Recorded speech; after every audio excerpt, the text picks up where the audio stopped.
tati e jeenayi jomiraɗo wi bisimillahi en puɗɗori inde Allah arrahman joom yurmede arrahimi kadi joom yurmede jomiraɗo wi alladina kafaru ayno ɓen heferɓe yedduɓe Allah wa saddu an sabilillahi oɓe palo yimɓe ɓe e laabi Allah adalla amalahum Allah bonni golle maɓɓe Allah hippi golle maɓɓe fof koɓe mbanno nafoore alata hen jomiraɗo e walladina no ɓen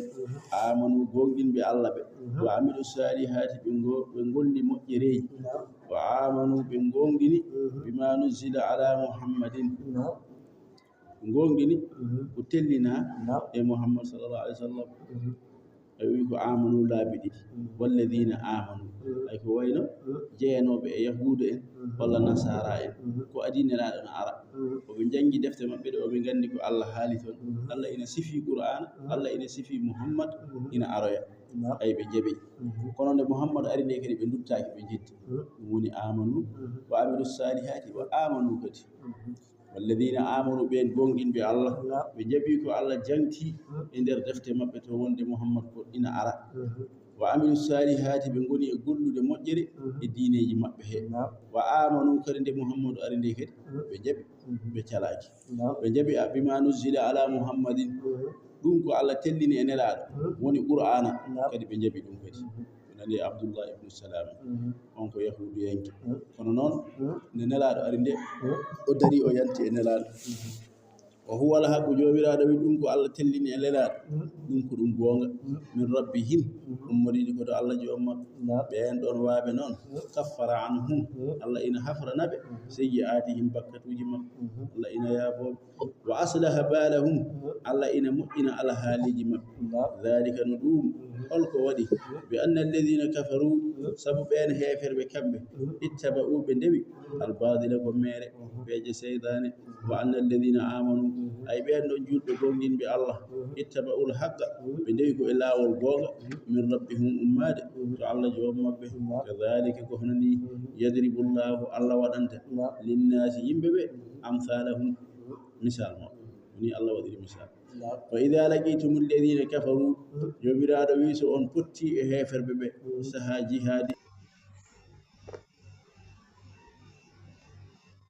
heferɓe ɓe saha jihadi nde wuli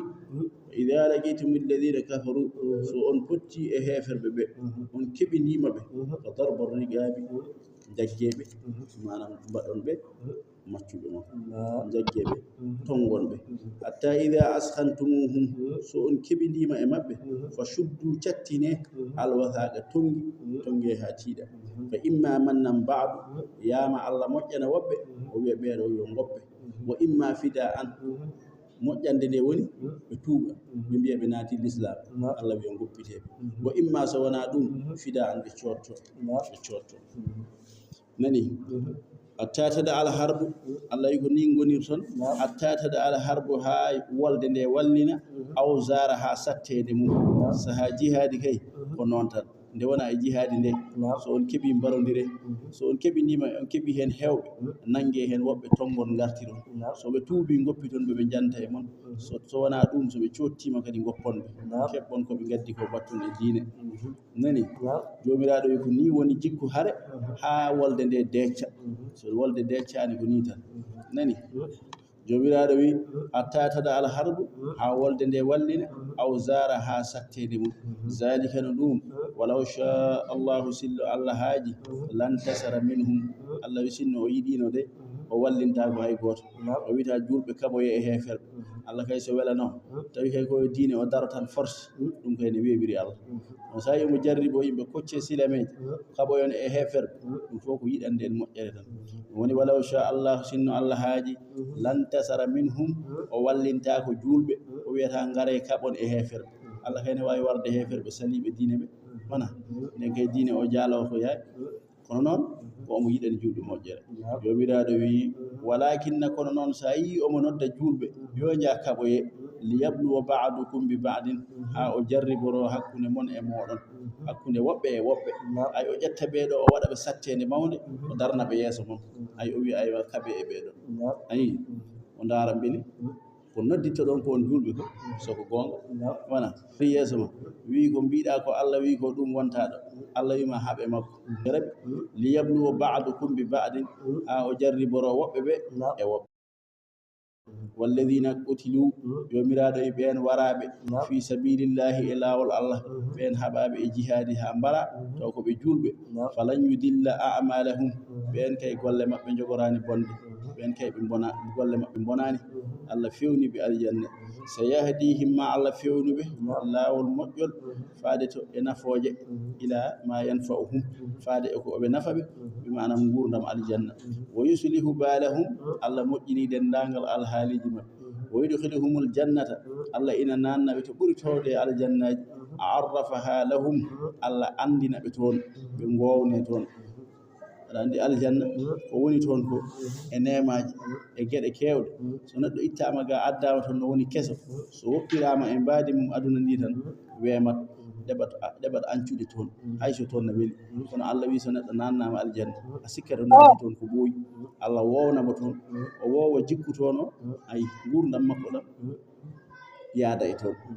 a sikkata ko ɓoyɗo toon ɗum woni arrafaha lahum Allah feññinano gueɗe toon o wayno ɓoyɗo toon ni o anda so wona ɗum o wonata toon ko tumaranke so yi fof wiya mi anda ɗum famani ɗum wona arrafaha lahum Allah andina ɓe toon wayno ko galleji ɗo kodi ko ɓoyni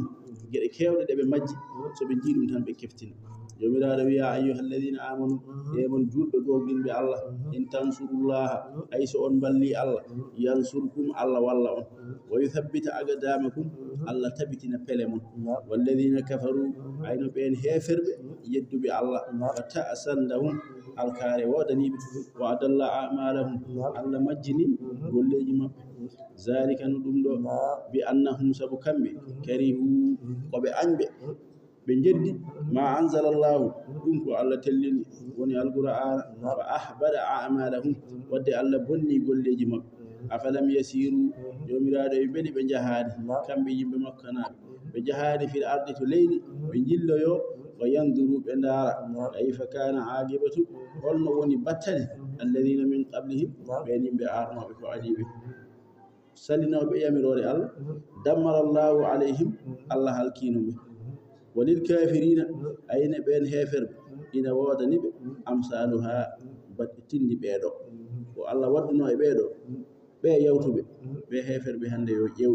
ɗum ko misaluji wonande ɓe yoɓe gandu Allah andani ɓe dhalika no ɗum holko waɗi Allah halkiɓe bi anna allaha saabu Allah ko kanko woni mawla alladina amanu ballowo julɓe wa anna alkafirina heferɓe noon la mawla lahum ɓe ngala ballowoɓe saabu ɓe jakori ko sanam wawa haydara jomiraɗo wi inna allaha no Allah yudkhili alladina amanu omo nanna ɓen julɓe gonguinɓe Allah wa amilu salihati ɓe golli moƴƴereji omo nanna ɓe jannati aljannaji tajriɗi ina doga min tahti ha to less mum al anharu calli walladina kafaru ayno ɓen heferɓe yatamatta'una oɓe dahmito ɗo e aduna heferɓe ne dahmito e aduna wa ya'kuluna oɓe ñamira kama ta'kulul an'amu hono no daabeje ñamirtani bey e baali e nayi e gertoɗe e pucci no ñamirtani hono ñamirta ñaami ha reedu mum heewi tan ala haaji goɗɗo so wona ɗoygol so wona so tawi ko mbabba walla puccu walla ko hutorte jomum arana ɗum hutoroyo kono kañum kam ala haaji so haari tan ko ɗoygol so fari tan so haari fola so foli ha tampi lelo ɗano so ummima kadi yiilo e ñamde ɗum woni kamɓe ko ñiiɓe mbayi aduna he walladina kafaru ayno heefen yatamatta'una oɓe dahmito e aduna wa ya'kuluna oɓe ñaama oɓe ñamira kama ta'kulul an'am hono daabeje ñamirtani nani jomiraɗo wi wannaru maswallahum kono jeygina sabbiɓe toon woni janje maɓɓe waka ayyin jomiraɗo wi heewi min qaryatin e wuro e hiya nguro ngo gandanɗa kango ashaddu quwwatan min qaryatika kango ɓurno hewde doole wuro mago an Muhammad Makka ɓe yeddoɓe Allah wonɓe ɗon ɗo Makka wiɓe koy heewi wuro ɓurnogo hewde doole wuro Makka allati ngon wuro akhrajat ka ngo jaltinmami woni Makka heewi wuro ɓurnogo ɓe doole ahlaknahum min kalkiɓe fala nasira lahum tede Allah ari halkude ɓe nde ɓe keɓani ballowo afaman kana ala bayyinati beli on jokkuɗo hujja laaɓɗo mbo Allah holli ɗum o jokki on hujja min rabbihi ummaradata Allah kaman zuyyina lahu bele on ina nanda e cuɗanaɗo gurdam mum kaman zuyyina lahu su'u amalihi golle makko bonɗe ɗe cuɗa seyɗane ñanti golle makko bonɗe ha o yi so yi ɗum o sikka ko ɗum ɓuuri moƴƴude omo jokki hen tan wattaba'u ɓe ndewi ahwa'ahum beleɗe mabɓe masalul jannati allati jomiraɗo wi omo waɗana misal julɓe omo andina ɓe aljanna mo ɓe payi o Allah ne sifo mbo ha joni seeɗa fof e Qur'ana he Allah sifoto aljanna ko ni way nokkuji kewɗi e Qur'ana nde simore lima hen seeɗa deƴƴa simore wonde nde kadi lima e joni kadi omo haala gueɗe goɗɗe gonɗe aljanna masalul jannatu allati Allah wi misal ole aljanna wu'idal muttaquna mbo fodani julɓe ɓe fiha ina toon anharun calli min ma'in gandanɗa ko ndiyam faroji joɗɗi nani gayri asinin nani ko wona ndiyam mettuɗam wa anharun ina toon ndiyam wa anharun ina toon calli min labanin ɗin ko kosam lam yataghayyar ɗam wahlaki da'amuhu ɗam kosam ɗam lammata ndiyam ɗam haɗani kosam ɗam lammani nani wa anharun ina toon calli kadi min khamrin ɗin ko sangarata fewnata ko kun fayakunu tan ɗi pewnira wona no sangara aduna ni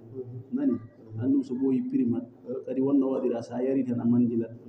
hakkille ma yaha kono sangara lahara wona noon sa yarat tan dahmitoɗa wa anharun ina toon calli min asalin jumri ɗum ɗon ko jumri tan waɗi taw kadi wonano jumri aduna ani jumri aduna no weɗi kono a wawa yarda hen wona ndin toon musaffan ndi laɓɓinani a yardanni no ndiyam ni mbi ko robbinaji mbaɗa e nder aljannaji koɗi jokki e calli he wayno forage uji ni goto hen fof robbinaji nayyi ɗi fof non galle robbin ndiyam robbin kosam robbin sangar robbin juumi ɗum nan toon ko anharun e calli min asalin e jumri musaffan laɓɓinadi siwtadi ha yooɗi no mbelaɗa jardata ne weeli ɓurtadi walahum fiha min kulli thamarat ina to nder aljanna wodani toon julɓe kulli thamarat kala façon lekki ñameteki ki miijiɗa eke a miijaki fof ki ganduɗa eke a anda fof nan toon fadi julɓe wa maghfiratum min rabbihim ko ɓuuri welde hen ko Allah yaafoɓe weleɓe Allah wi kala ko mbanno ɗum mi yaafima ɗum ɓuuri welde hen o jomum no hulno no sikka mata ko kañum kam bakkatuji wanno ɗi o julɗo de on bakkatuji wanno nde yimɓe ñawetede ne huuli Allah wiyama mi yaafimama ya aljanna ay ɗum ɓuuri welde hen wa maghfiratum min rabbihim ɓe keɓa yaafade ummorade to Allah jommabɓe kaman huwa mbiɗi on ina nanda kaman huwa no on khalidun mbiyaɗo ya ñiiɓa finnari to jeyni a yaldata Allah wino waɗa ɗum misal omo namno nannaɗo aljanna heeɓi ɗeɗo gueɗe bili on no nanda e jaaɗo nanna jeygi wiya ñiiɓ toon a yaltata o sugu ɓen ina jarne to nder jeyge to ma an hamiman ndiyam pasna ɗam gulɗam fa gaɗɗa ndiyam ɗam taƴa am a ahum kaake reedi maɓɓe kaake deedi maɓɓe woɗi tekteki ɗi taƴa hakke ko ɗum nguli ko jomiraɗo wiwa min hum ina e maɓɓe man yastamiu ilayka ina e maɓɓe mo gandanɗa ko naafige homo wondi e ma yimɓe ne sikka ko juul omo wondi e ma kono ko naafige yastamiu ilayka so aɗa waajo omo hetto omo wiya eskey kono no yimɓe ganda ko naafige hatta ida haraju min indika hay so batu saaki tan o yalti joni o ɓooyani gaaluɓe mbiya lilladina utul ilma ɓe mbiya julɓe haqiqa ɓe onon kam holko nelaɗo haalanno nani ay ko nelaɗo haalat ko ɓe paamani oɓene petto oɓe mbiya eskey kono so yaltama tan ɓe jejjiti Allah yi ɗum ko sifa naafige ko haala joni e dental yimɓe ne mbajatano oɓe mbiyanno eskey kono so yaltama ɓe jejjiti ɓe mbiya wajiɓe onon kam ko haalanno joni qalu ɓe mbiya lilladina utul ilma jomiraɓe gandal wonduɓe e nela sa sallam ɓe mbiya maada qala anifan holko haalano joni holko yewtano ulaika alladina jomiraɗo wi ay ɓe siforiɓe ni ɗaba allahu Allah ina takka ala qulubihim e ɓerɗe mabɓe mbawa famde wattaba'u ahwa'ahum kamɓe ko ɓe rewɓe beleɗe maɓɓe kala ko pittaali ɗi jiɗi ɗum ɓe cuɓi walladina htadaw ay ɓen ɓe Allah suɓani peewal ɓe peewi zadahum hudan kadi Allah ɓeydana ɓe peewal ha heewa wa atahum taqwahum Allah ina yoɓa ɓe kulol maɓɓe Allah ngol Allah ina woɗɗina ɓe jeyge